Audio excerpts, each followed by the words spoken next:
How are the marks we make semiotic? Semiotics is not magic, nor witchcraft, nor joyless, nor time consuming. We humans are hardwired to see something in anything, be that cloud watching, staring at patterns on waiting room wallpaper, or seeking guidance through a star ascending Uranus. Sorry, schoolboy humour slips out even in semiotics. My point stands. We see a mark. Could it possibly mean this? Discuss. Welcome to Semiosis 101 Season 3's 12th episode on applying semiosis sign action to enhance your skills at visually communicating. If you've watched Semiosis 101 episodes before, then you already know I am Dave Wood. I use Semiosis 101 on YouTube, Patreon and Substack to provide a designer-centric translation of Peirce's semiosis. Why do you need Semiosis 101? Peirce's writing and terminology is very obtuse.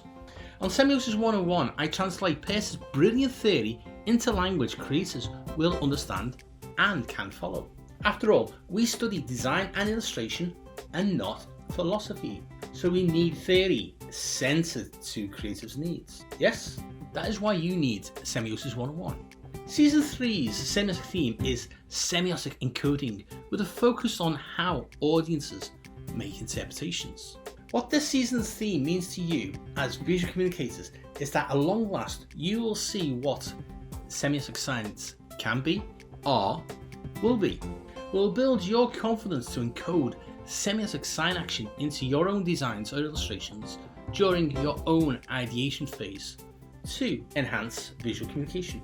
Last week we framed the conversation around semiotic encoding of meaning as a sign, as a possibility. What I mean by this is that there is a moment when something visual is meaningfully dormant and then once perceived as a possibility of meaning bearing becomes interpretable. This means that all aspects of a creator's visual communication skill set has the possible sign action power to mean something else. Hit subscribe to this YouTube channel and I will explain. At the end of the last episode, we were on a semiotic encoding cliffhanger.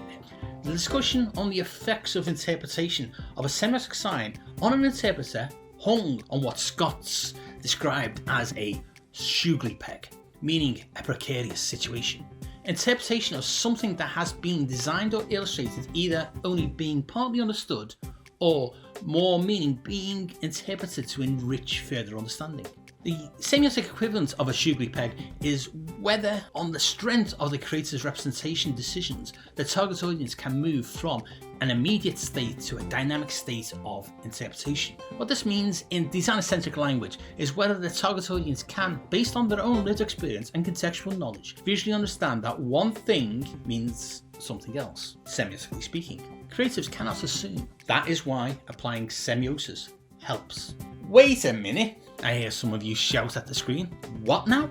We're treading old ground here, but if you draw a panda concept with the idea that just because as a creative you know what a panda looks like, everyone will see the panda representation and understand it is a drawing of a panda interpretation. You will be congratulated on how well you draw pandas. But if not everyone knows what a panda is, then they will never interpret what they see as a panda. In their lived experience and contextual knowledge, they do not have any experience of pandas. Now, substitute the concept of panda with whatever you need to visually communicate. So how can creators overcome this problem? Well, in Season 2's episodes, I explored semiotic representation and target audiences' lived experiences. What we are really exploring here, in the context of semiotic encoding of meaning and the successful interpretation of that meaning, is visually helping the audience to the intended meaning. This semiotic facilitation of a target audience's understanding of what they see to enable the audience to extract as much intended meaning as they can from the visual communication relies on what the audience is likely to interpret. The example I began to use last week was Semiosis 101's parent Scouse-Scot brand's visual identity. I used this logo to demonstrate this interpretive cliffhanger of either realising the two birds were just birds or whether an audience could interpret live birds from the representation. This is the current Semiosis 101 interpretive shoogly peg, the moment between an immediate or dynamic effect on interpretation. What do I mean? Well, when you examine the Scouse-Scot logo in its design, some of you out there will just see two bird shapes. Some of you will recognise they are liver birds. Some of you may not even see the shapes as birds.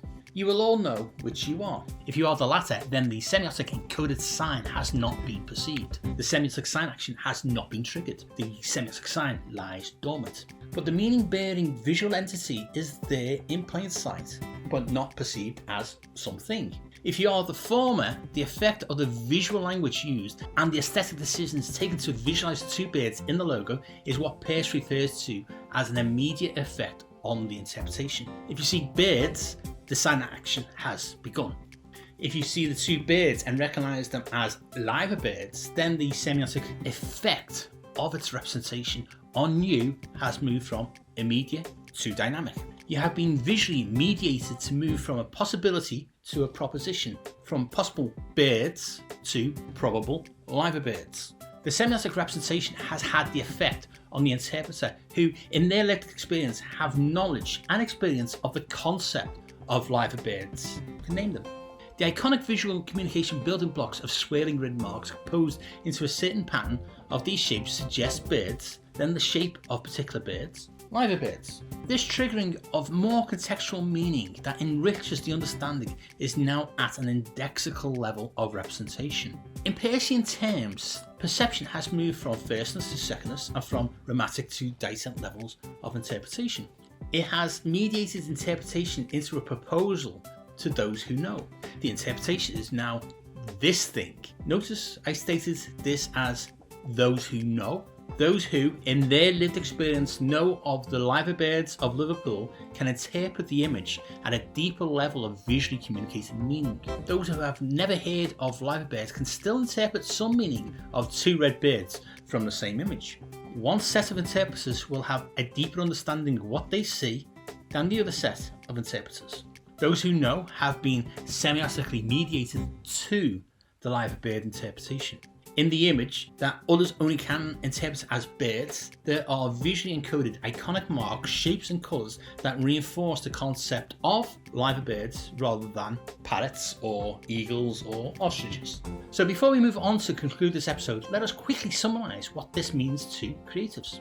One image, an interpreter, aesthetic decisions, encoded semiotic signs. Three possibilities for the semiotic sign action effect of the representation, two birds, of the concept, liver birds, on the interpretation. A. No perception of semiotic sign action. B. A perception of two red bird shapes. C. A perception of two liver birds. The effect on the interpretation is dependent on the representation and interpretation, upon the creator's ability and the target audience's lived experiences. Successful semiotic encoding is dependent on the how and what context. How to select the appropriate visual language and make appropriate aesthetic decisions in designing or illustrating. What will the target audience understand from what is represented? Semiosis helps the creator connect the how and what into successful visual communication. Let us put this into clearer examples. A. No perception of semiotic sign action. Nothing in the visual entity is perceived as meaning-bearing. It is just perceived at face value. The audience cannot interpret two bird shapes amongst the lines, colours and shapes in the image. Why is this? If the creator's visual language and aesthetic decisions are too stylized, any encoded semiotic sign action may not be perceived. If the representation is also too realistic, any connotational meaning could be lost by a simple denotational interpretation. This is a beautifully realistic drawing of cormorants. Liver birds are purely fictional birds, just like a phoenix, but are thought to be based on cormorants. Any encoded iconic representations to trigger familiarity of and resemblance to qualities that are in the lived experiences of target audience have not been perceived as something. B. A perception of two red bird shapes. The semiotic sign action is triggered. The audience has enough lived experience to interpret the iconic shapes as two red birds. The semiotic encoding in the creator's visual language and aesthetic decisions sufficiently visually communicate bird shapes. This means that the semiotic encoding has had an immediate interpretive effect on the interpreter and put the concept of birds in the minds of the audience. C. A perception of two liver birds.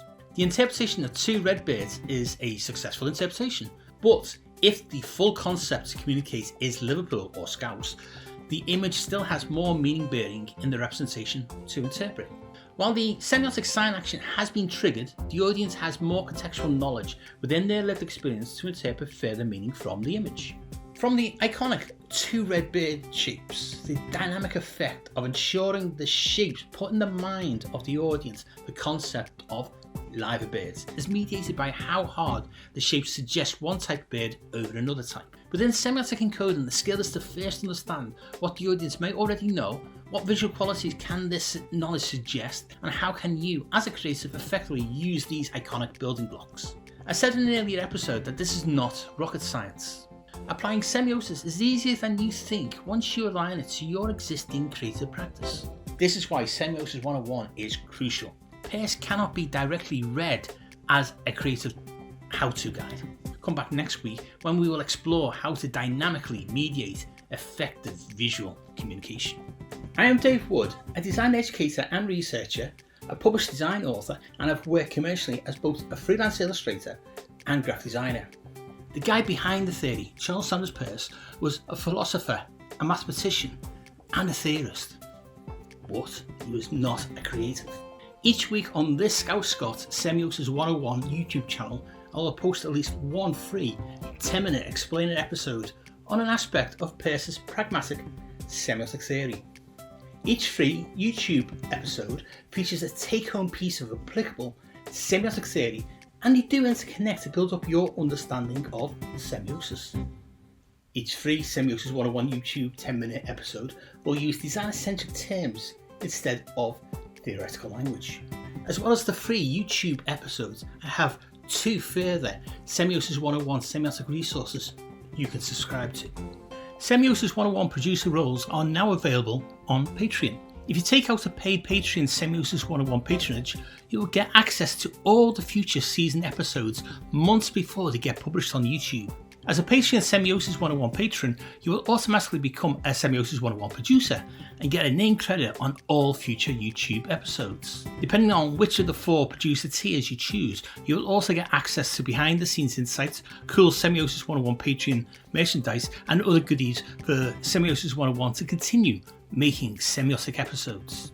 As a Patreon Semiosis 101 producer, you will be financially supporting the sustainable future of Semiosis 101 to keep explaining Peirce's semiotic theory. To become a Patreon Semiosis 101 producer, the link is in the description. I have a written semiotic resource available on the Semiosis 101 Substack. Here I have semiotic support materials for both free and paid Substack subscribers. There are full annotated reading lists, episode transcripts, 5-minute semiotic reads, plus other goodies and exclusive Semiosis 101 Substack merchandise. The Substack link is in the description. As a fellow creative and a published design author, I also have a link in the description to my main Scouse-Scot website. If you're interested in reading my semiotic Rosetta Stone academic writing, then you can visit my academia.edu link in the description. Any other books on Peircean semiotics or design I've mentioned in the episodes are also listed in the description. Check them out too. Thanks for watching. Check out the other Semiosis 101 episodes, like and share them with your friends. And hit the bell and subscribe buttons to be notified when next week's free Semiosis 101 episode is published. You can also follow Semiosis 101 on the socials for updates. It is at Semiosis 101 on Instagram and Threads. See you all again next week for more Semiosis 101 to help illustrators and designers to enhance your visual communication skills.